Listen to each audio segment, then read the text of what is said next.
Hey guys, just want to walk you guys through how to get started. To read from the ground up in this tutorial for getting started in digital audio workstations uh, and digital audio recording and everything in that area.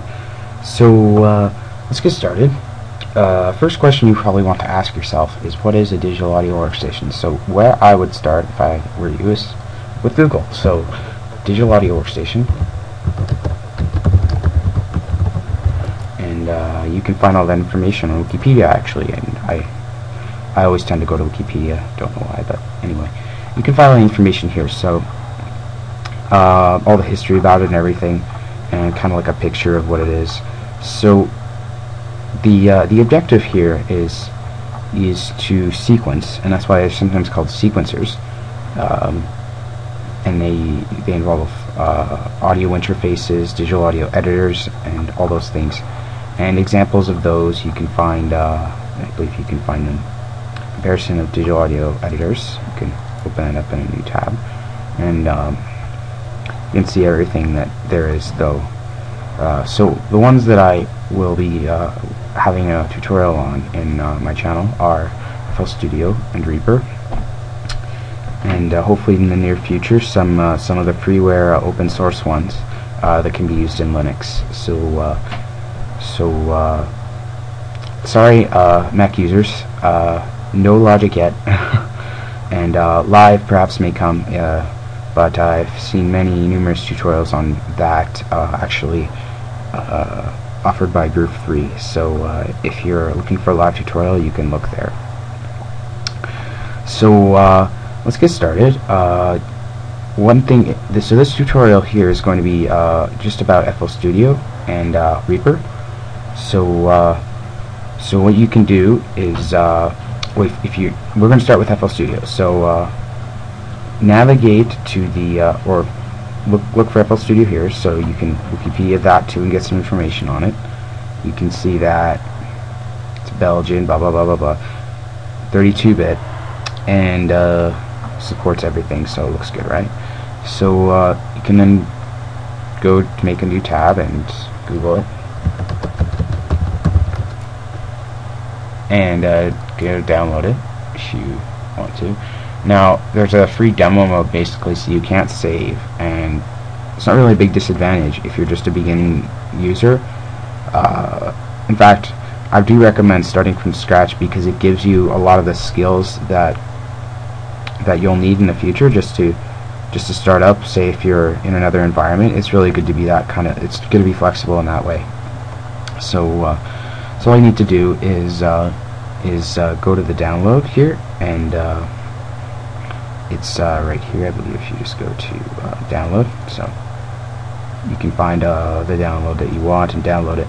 Now, Windows only, okay? Windows only. And sorry Mac users, once again, they're speculating that there will be a Mac version of FL Studio because there's going to be an iPhone app for FL Studio Mobile, so you can bring all your projects abroad or wherever and work on your projects on your phone, on your iPhone. So hopefully in the near future, but for now this will mostly be directed towards Windows users. So once you've got that installed, you should be prompted to install both ASIO and Reshwheel and all those other things, and whether to install the Rewire and all that. Don't be intimidated by that. If you don't know, just leave it as it is by default, but let me explain some things about the installation. The Rewire is just so you can connect FL Studio to other applications, and reset settings is just so you can reset it, say if you didn't like one of your settings before, or if you just want to renew, have fresh settings, which can sometimes be nice. And if we want to install the VST version of FL Studio, is so that you can run FL Studio as a VST, and we'll explain what a VST is in the next part of this tutorial. So once you've got all that started up, all you'll need to do is, or installed, I recommend that you install ASIO for All, by the way. If you don't know how to use, well, anyway, I highly recommend that you install ASIO for All. It's just a low latency driver, and if you use that, you'll be able to. It'll be a lot easier for you to, for example, play on a MIDI keyboard and hear exactly what you're playing real time, rather than ending up with lots of latency. So that's the advantage of ASIO. So once you've done that, it's pretty straightforward. You just open up FL Studio, and I'll show you how to configure it right now. So all you need to do is FL Studio. It should show up, and that's just a stupid pop. So now you'll see this here. Don't be intimidated by the interface.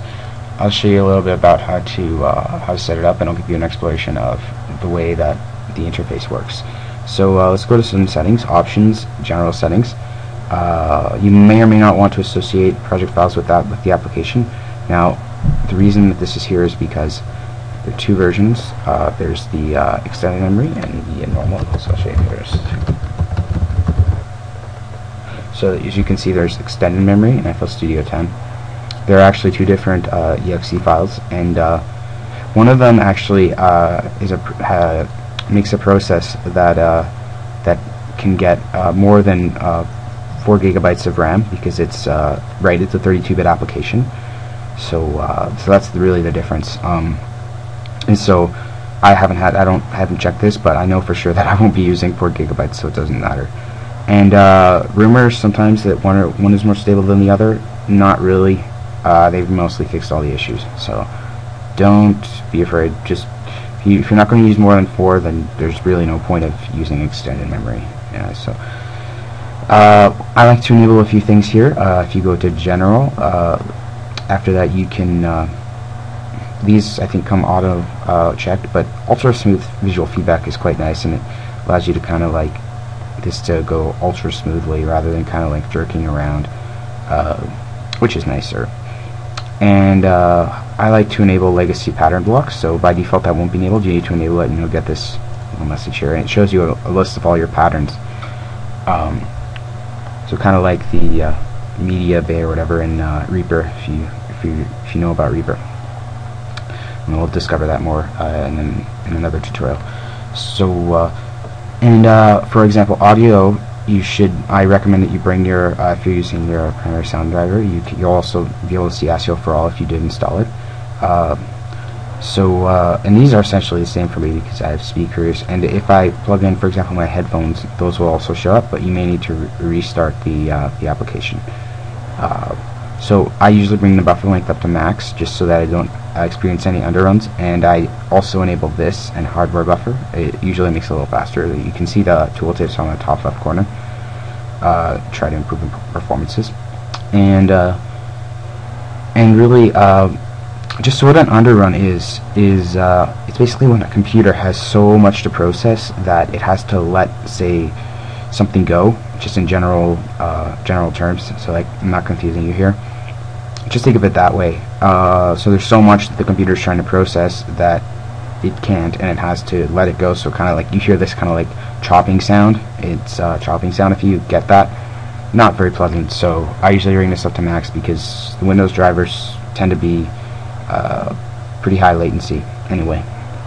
So for mixer resampling, I usually keep this at 6.Hz, but if you have a faster computer, you might want to look at getting 64-point sync, or maybe even higher, but they'll give you a message saying slow as hell, blah blah blah. Not that it's particularly better. I mean, usually if you really want that quality, you just render just 512-point sync and then listen to it once you've done that. So I usually enable multi-threaded generator processing, and if you've done any programming, you know how multi-threading works, or if you've gone into any detail about that. But it's basically you have different threads. For example, you look at your task manager. Here's my task manager. You see different processes. Think about each process being divided into several processes, and think about it this way: you have, like, instead of having 2 hands, you have 4 hands, so you can do more things, right? It's pretty nice to have that enabled, and it will make it faster if you're using FL Studio. So general, we already went over that. So MIDI, if you have like a MIDI keyboard, MIDI is it's a musical instrument digital interface. So it's been around for a long time, and it's still the standard. Basically what it is a way for, say, a computer to recognize a note, so like a note being A, B, C, D, E, F, G. And that's really what it is. So when you have a MIDI keyboard, see that picture of a MIDI keyboard is not really a real key. Well, it's a keyboard, right? And it connects to a computer, so you can play a note, and the computer will recognize that or record it. So in synchronization type, you really don't need to concern yourself with that. And you'll be able to enable that later, and I'll show you in a later video on how to configure your MIDI if you're looking to do that. So that's about all for configuration. Other than that, you might want to change some things in the playlist. So view time segments behind clips. I like to enable glass. I like the look of that. I like to also enable a precise time indicator. That's this little thing here that moves as you move along in the song. And really, that's about it. I really don't like to have the typing in keyboard to piano keyboard. That's kind of stupid. That way you can type like B or something, and or you can see that B is paint, or draw is P. So you can just type P, and then you can change to this tool. So it's nice to be able to switch quickly rather than having to click it. So that's really about it, and so let me give you a little bit of a tutorial on the interface now. So right here, what I'm dragging around is the channel view. So you can change between views. So step sequencer view. So this is a step sequencer. So each one of these is a channel, and each channel can be sequenced. So through steps. So these steps right now are so these are 16 steps, and these steps would, for example, be 16th notes. So 1, 2, 3, 4, 1 and 2 and 3 and 4, and all the way up to 4, and it's 4/4 by default. You can change the time signature by going to File Settings and Project and General, and you can change the time division right here. So I actually also like to turn this up to 960. It gives you more of a easier way to see things and zoom in more, especially if you're doing audio editing. That's something you should look into doing. You could also configure the data folder, so if you have like all these audio files that you might want to use, you can do that. You can, for example, change the title. So for example, I'll show you interface, and select the genre, all those things, so that if you hand it off to someone else, it will and it shows up at the top left of what kind of project it is, which is nice. So sorry for getting off track there, but so this is the step sequencer, and the step sequencer is divided into 16th notes, or it depends on how you want to configure it. You can change how many steps there are by going up here, beats per bar of this pattern. So for example, I'll go to 6, you can extend to 6, 8, etc., etc., and that will just affect the duration of the clip in the playlist.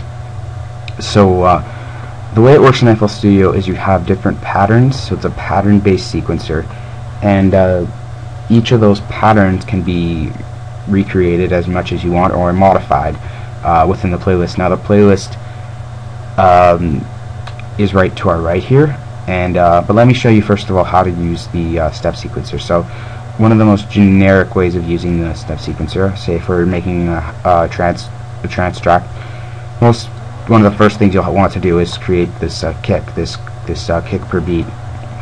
So you just right click on the kick, which is actually a sample, and you can hear the sample by just clicking on it, and click on that, right click on it, go fill each 4 steps, and it will fill it, and you can even modify the velocity here, or modify the note that's actually being played for each.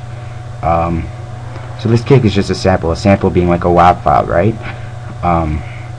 So once you've got that, now this is my pattern 1, and you can rename this pattern so it shows up differently, say to like kick. All I did is right click on the pattern, rename, or F2, and it does it for you. So now I've got my kick, and now I can paint tool and just draw out my kick. And if you want to zoom out, just go to this top bar here and use your scroll bar on your mouse, and it zooms out, so then you can see what's going on. So now I'm just going to paste this kick all the way for the next little bit, because I know that I'm going to have a kick, so I can listen back to it now by pressing the play button.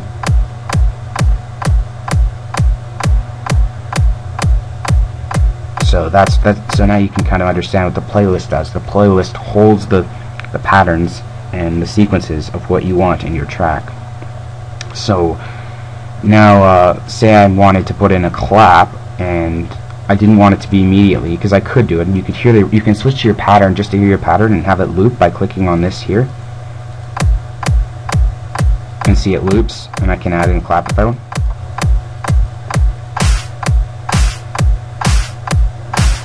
So you can kind of hear the beat now, and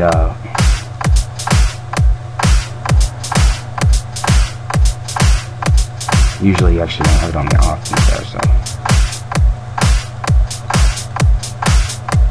so like that. Now you can kind of hear the beat coming along, and so now all I need to do is listen to this. Now this has been modified because I've modified the pattern. So this is just a general template, and you can see that you can already come up with a pretty nice beat. And so that's how the playlist works. Each has separate proxy tracks. I call them proxy tracks because they aren't really associated as a track normally would be, say in Reaper, with like a VST or a specific sample. It's not like that. In fact, in Reaper, it's not even like that at all. But for samples anyway.